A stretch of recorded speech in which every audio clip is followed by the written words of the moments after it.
Welcome back. Today we're talking about the Misfortune deck I took to the PPG 10K this past weekend at 400 players and got first place with this deck. Last week, you can check the video, I talked about the deck and changes I would make to see what would work better before I came back with a sideboard guide and a better guide overall with this deck. Yeah, I'm here to give you all the Misfortune answers. My card choices going into this tournament, I was debating cutting Volley Bear for Mountain Drake.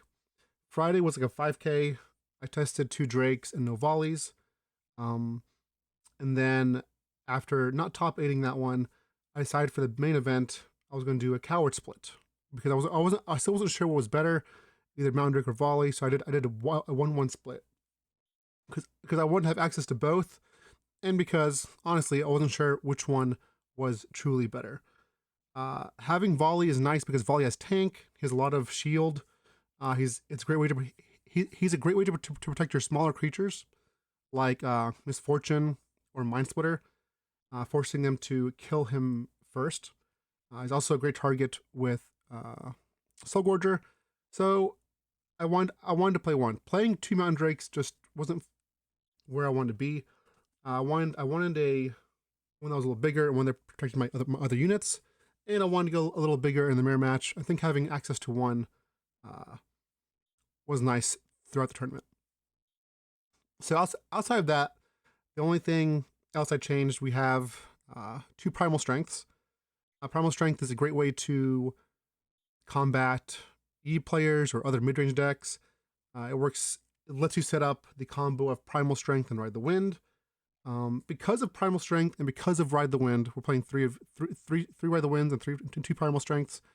These combat tricks give you ways to fight without always needing the Aurora.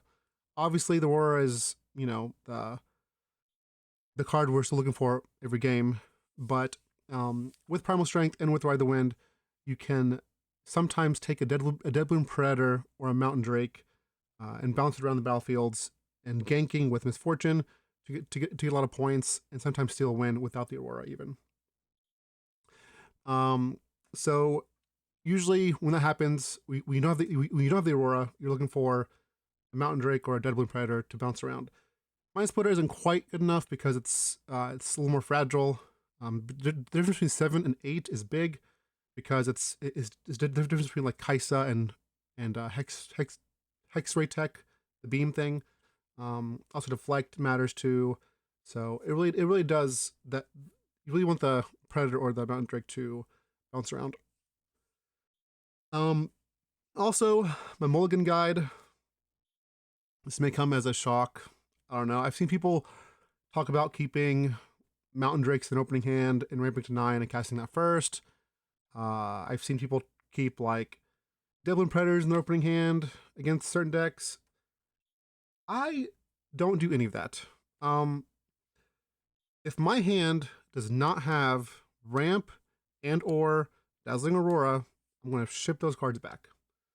Like, I'm not going to keep a hand with ramp and Mountain Drake. Like, even if it's turn 3 Mountain Drake, I'm going to ship the Mountain Drake and look for something better, or for Aurora or something else. I'm not going to like mess around with that. Like, I'm looking for the Aurora, and I think you guys should be too. You might see other players doing something different, but I don't think that's correct personally. But do as you will. The only exception to that rule is, let's say like you open with Mountain Drake, Mobilize, and 2 stack decks. Okay, put back the Mountain Drake, keep the Mobilize, and keep the 2 stack decks, because those will let you dig deep as well, right? Like, stack deck is a card you can't mulligan. So outside of stack deck and outside of the Aurora and ramp spells like Castlevania and Mobilize, I'm going to mull them opening hand, trying to get to one of those cards. That is my mulligan guide. It's not complex. It's pretty easy.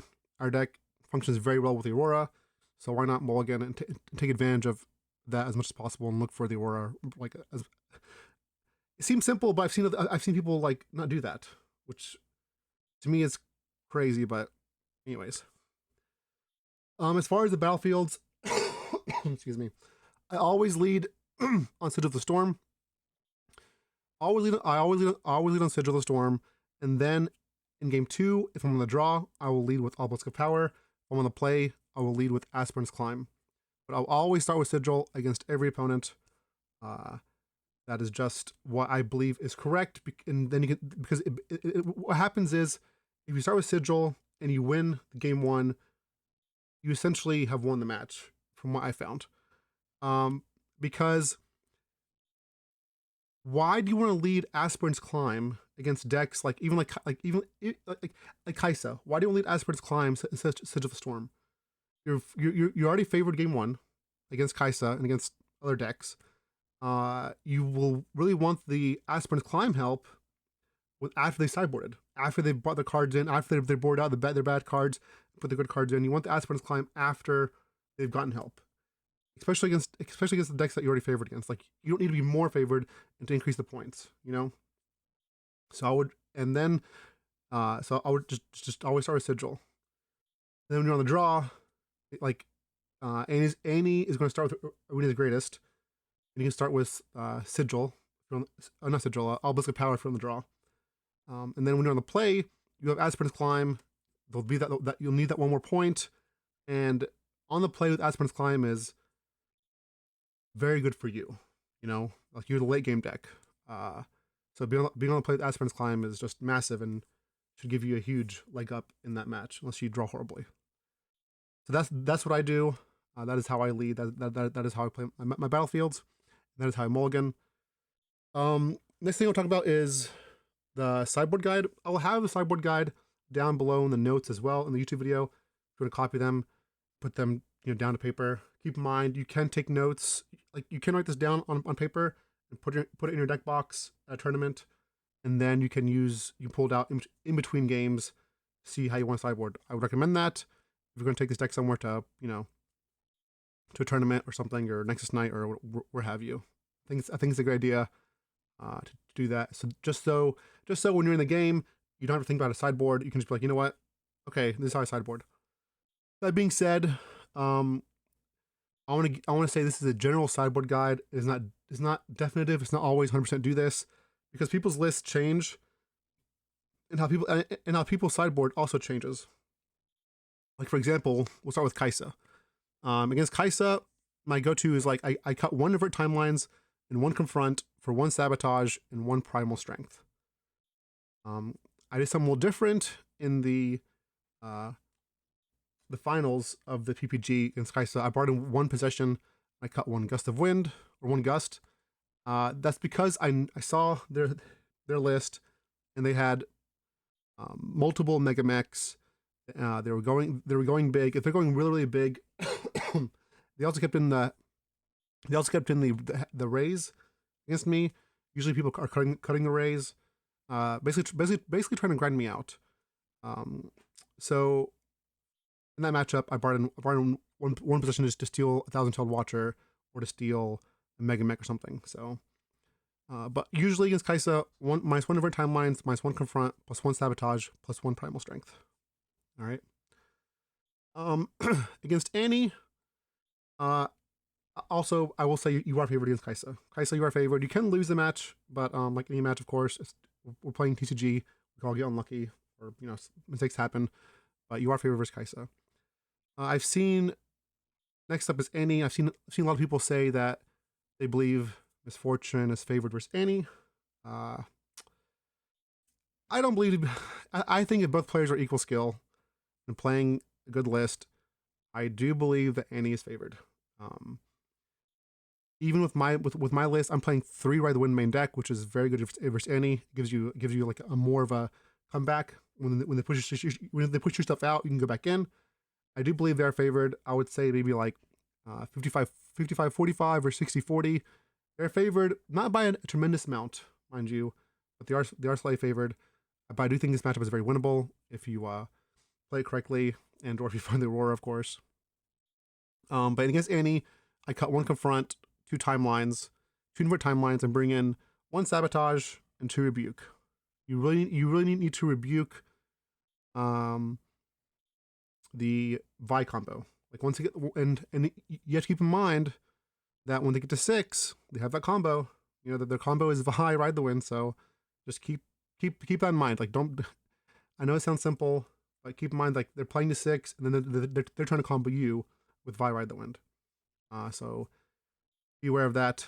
Rebuke's great there. Sabotage also helps as well. So yeah. After that is the mirror match. This is probably outside of Victor. Victor's unwinnable, I would say, unless a meteor hits your opponent. Mirror match is not that fun. It's who finds Sabotages first, who finds the Mind Splitters first, who gets the Aurora down first. It's basically all around the Aurora. Eventually someone will land one somehow, and then the game will snowball out of control. But against the mirror match, I cut 3 Gusts, because Gust does nothing. The card does nothing at all. Minus two timelines, and I cut 3 Fight or Flights. So that is 8 cards. So 3 Fight or Flight, 3 Gust, 2 Invert Timelines. I bring in Sabotage, 2 Rebukes, 1 Primal Strength, 2 Fading Memories, and 2 Possession. Keep in mind, if they possess one of your creatures, one of your units, you can always rebuke the unit that they possess back to your hand. It's a good thing you can do. Yeah, and it's just a grind. This is just a grind to, like, find and play the Aurora. And usually the best Aurora isn't the one in your hand, it's the one on top of your deck, which makes this matchup kind of high rolly, I would say. But this is part of the reason. This is part of the, you know, the Aurora thing. The only thing you could possibly do is maybe have a gentleman's agreement to board out the Aurora with your opponent. But yeah, I doubt that would happen, and the game probably take forever. But yeah, that's why Sideboard versus Misfortune. Godspeed. Next up we have Master Yi, mid range usually. He's Master Yi mid range. I board out 2 Gusts, 2 Ride the Winds, 1 Invert Timelines, 1 Confront. Bring in 1 Sabotage, 1 Primal Strength, 2 Fading Memories, and 2 Possession. And the reason we're boarding out Ride the Wind in this matchup is because against Master Yi, whenever you Ride the Wind, you are always the attacker, right? So they always get that +2 buff with their champion unit. So it's not that great here. Primal Strength is much better in this matchup. So I would bring that in. What else? Oh, also about Master Yi, the reason we're bringing Fading, you're like, Ollie, why are you bringing Fading Memories? Fading Memories plays very well. This card here plays very well with the opponent's Zanyas. So if they have Master Yi out, or if they have a Dublin Predator, or some big unit, whatever it is, if you Fading Memories a unit, it's going to pop the Zanya's Hourglass, and that unit will be recalled to base tapped. However, next turn it will die again, because that unit gains temporary permanently. So the Zanyas will save it, but it won't save it forever, just for that turn, and the unit will die again. We'll try to die again next turn, the turn for that. This makes Fading Memories really, really good against Zanya's Hourglass, and really, really good against Sett as well. Because if you Fading Memories something against Sett, and they save it with their Sett champion, or legend, sorry, it'll come back with temporary over and over again. So this is basically a permanent removal spell for gets rid of Zanyas, gets rid of all that stuff. So it's great there. Speaking of Sett, against Sett, I board out 1 Confront, 1 Ride the Wind, 2 Invert Timelines, bring 1 Sabotage, 1 Primal Strength, and 2 Fading Memories. Again, Sabotage is great because you want to make sure that they don't have Divine Judgment. Set lists vary a lot, but I'll still bring Sabotage. Strength is great because they're trying to go big. They're all creatures. And the best way to beat creatures is just to grow yours. Primal Strength is basically a unit that you can play in your deck. That's not a unit that won't get hit by Aurora, essentially, because of the +7 might. Again, Fading Memories is great to deal with a big set that they can't save through their hero power or their legend power. All right, and the last one I have here is Teemo. Teemo. Again, Teemo varies so much. There's not like one Teemo list, but I'm gonna assume they're playing the Mundo one. If it's Mundo, -1 Timelines, -1 Confront, -1 Gust, +2 Possession, +1 Primal Strength. Now keep in mind, chat, if you see a Teemo playing a lot of 2-drops, like way more than normal, then keep in the Gust. If you don't see Mundo, Maybe you don't need possession. Maybe you can just play Rebuke or something else. I don't want to bring possession if you see Mundo because all their units suck to possess except for Mundo and maybe Thousand Tailed Watcher if they accelerate it. Everything else just sucks to possess. Just like be aware of that. Again, this guide here will be in the description down below. You can just copy paste it wherever you want. But again, not all these lists are definitive, right? People have different lists. They board differently. Usually, like for example, against Kaisa, usually people board out the Hextech Rays, which makes Misfortune much better games 2 and 3.